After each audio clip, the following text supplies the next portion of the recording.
everybody, it's me, Miss Levine, and welcome back to my kitchen. Today, I'm going to teach you how to make chocolate mug cake.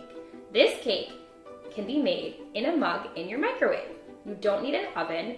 You might need an adult to help you take it out when it's hot, but kids can make this by themselves with just a little help. So I thought that would be a fun recipe for us to try today. Here's what you'll need. Cocoa powder,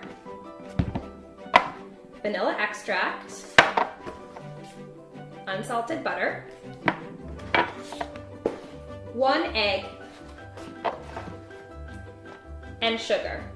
I don't have white sugar. You should use white sugar for this recipe, but I'm going to use brown sugar because sometimes when you're cooking, you have to get a little creative, especially when you're trying not to go to the grocery store very often. So I'm going to use brown sugar and it's going to be fine. You will also need a microwave-safe mug, a small bowl, a tablespoon measure, and a whisk or a fork. All right, let's get started. First, I need to melt 1 tablespoon of butter. So if you look at a stick of butter, you'll see these lines on the side, and these each mark 1 tablespoon. So I'm going to cut through on one of these lines to get 1 tablespoon of butter.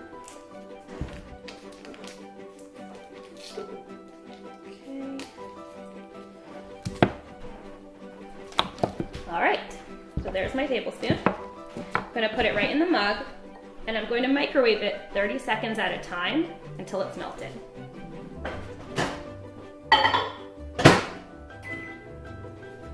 As you can see, my butter is nicely melted.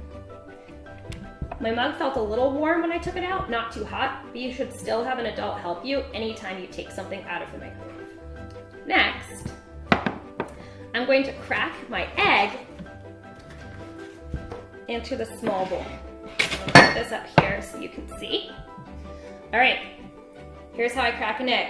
I'm going to gently tap the egg on the side of the bowl, and then I'm going to use my thumbs to open it out and try not to get any shell inside.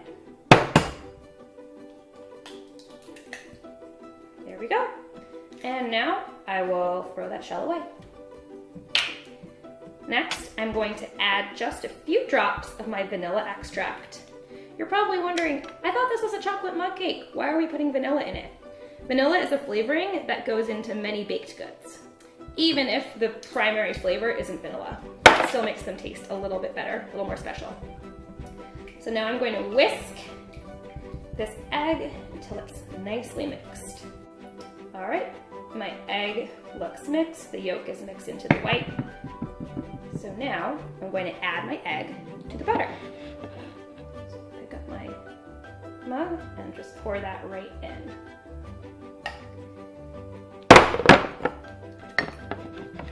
Give that a little mix.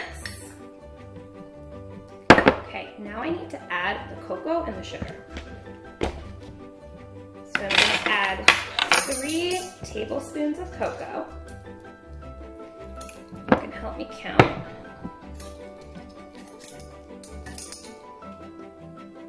1. Ooh, that one was a little full. I did not do a good job of leveling it. That one's better. 2. And 3. So cocoa is the stuff that makes your food taste really chocolatey. It comes from a cocoa bean, and this stuff is not sweetened. So if you taste it, it actually tastes pretty bad. It tastes very bitter. But when you mix it with sugar, that's what makes it taste really delicious. So you probably don't want to taste this on your own, but maybe if you're curious, you will. All right, so next we need to add our sugar. This recipe calls for 3 to 4 tablespoons of sugar. I like it with 3 because I don't like it to be too sweet, but you could add 4 if you like things really sweet. So I'm gonna get 3 tablespoons of sugar. And remember, I'm using brown sugar, but really this recipe calls for white sugar. It'll be fine either way, but if you want to make it the way that the recipe says, you should use white sugar. So here's 2 and 3. You're probably thinking, that's a lot of sugar, Miss Levine. You are right. This recipe is not very healthy, but it's a special treat, and as long as you don't eat it every day, it's okay to eat every once in a while. I think today I deserve a special treat. All right, the last ingredient I need to add is a pinch of salt.